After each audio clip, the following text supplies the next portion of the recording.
Bien, on va regarder la correction de l'exercice numéro 5, qui est un exercice de probabilité conditionnelle, qui n'est pas très difficile. Regardons l'énoncé.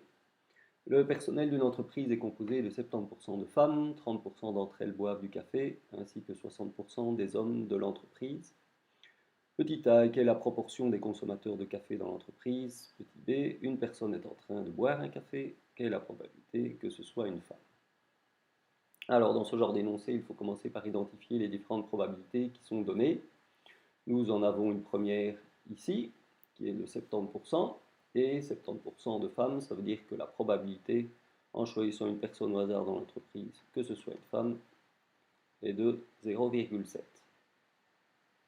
Cela veut automatiquement dire que la probabilité de tomber sur un homme est de 0,3. Ensuite, probabilité suivante, on nous dit que 30% d'entre elles, c'est-à-dire 30% des femmes, boivent du café. Donc ça veut dire que si on sait qu'on a affaire à une femme, quelle est la probabilité qu'elle boive du café?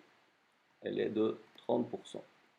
Autrement dit, ici on nous donne bien la probabilité de tomber sur quelqu'un qui boit du café, sachant que c'est une femme. Ce qui nous donne directement également la probabilité de l'événement contraire. Il n'est pas dit que nous en aurons besoin ici, mais la probabilité qu'une personne ne boive pas du café, sachant que c'est une femme, sera égale à 0,7, c'est-à-dire 70%.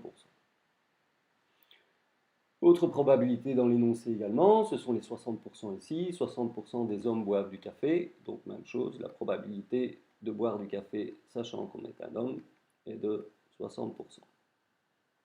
En mettant ces deux probabilités ensemble et ces deux probabilités ici ensemble, on a une formule également, qui est la formule des probabilités conditionnelles, qui nous dit que la probabilité de tomber sur une femme et qu'elle boive du café est égale à la probabilité de tomber sur une femme multipliée par la probabilité que la personne boive du café, sachant que c'est une femme. Là, j'ai simplement utilisé la formule générale des probabilités conditionnelles, et donc probabilité de f inter c est égale à 0,7 fois 0,3. On peut faire de même avec la formule pour les hommes. Donc la probabilité de tomber sur un homme qui boit du café, c'est la probabilité de tomber sur un homme multipliée par la probabilité que la personne boive du café, sachant que c'est un homme, c'est-à-dire 0,3 fois 0,6.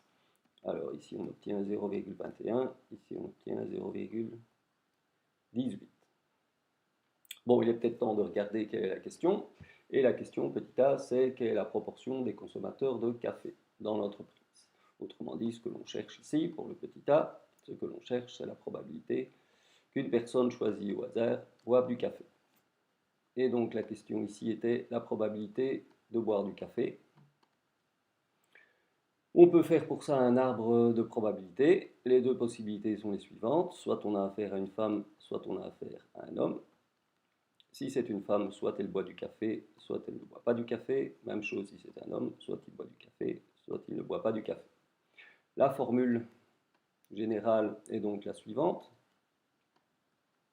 Pour qu'une personne boive du café, il y a deux possibilités. Soit c'est une femme et elle boit du café, ou bien soit c'est un homme et il boit du café. On peut réutiliser les formules que l'on vient de calculer à l'écran précédent. La probabilité d'être une femme et de boire du café, c'est donc la probabilité d'une femme fois la probabilité de boire du café si on est une femme. Encore une fois, c'est simplement la formule des probabilités conditionnelles. Même chose pour homme et café, c'est la probabilité d'un homme fois la probabilité de boire du café si on est un homme. Alors, on avait regardé les probabilités juste avant de tous ces événements. Pour la probabilité d'une femme, on avait 0,7, ce qui veut dire qu'on a automatiquement 0,3 ici pour la probabilité d'être un homme. Probabilité de boire du café, si on est une femme, on a ici 0,3 et donc 0,7 pour l'événement contraire. Et probabilité de boire du café, si on est un homme, on était à 0,6 et donc ici on aura 0,4. Alors on reprend les calculs que nous avions fait juste avant. On a donc probabilité d'une femme 0,7 fois 0,3 plus probabilité d'un homme 0,3 fois la probabilité de boire du café 0,6. On avait donc 0,21 plus 0,18 et donc cela fait donc 0,39. Voilà pour le petit a. Regardons maintenant la deuxième partie, le petit b. Alors, pour le petit b, on nous demande quoi? On nous demande quelle est la probabilité qu'une personne soit une femme, sachant qu'elle boit du café. Alors, dans ces cas-là, il faut simplement utiliser la formule de probabilité conditionnelle, c'est-à-dire probabilité de A si B, c'est la probabilité de A inter B, divisé par la probabilité de B. Ici, ça nous donne donc la probabilité d'être une femme et de boire du café, divisé par la probabilité de boire du café. Ceci, nous venons de le calculer juste avant, on peut réécrire la formule encore une fois, c'est la probabilité d'une femme fois la probabilité de boire du café si on est une femme. Et la probabilité de boire du café, c'était la question posée au petit a, je ne vais pas le reprendre.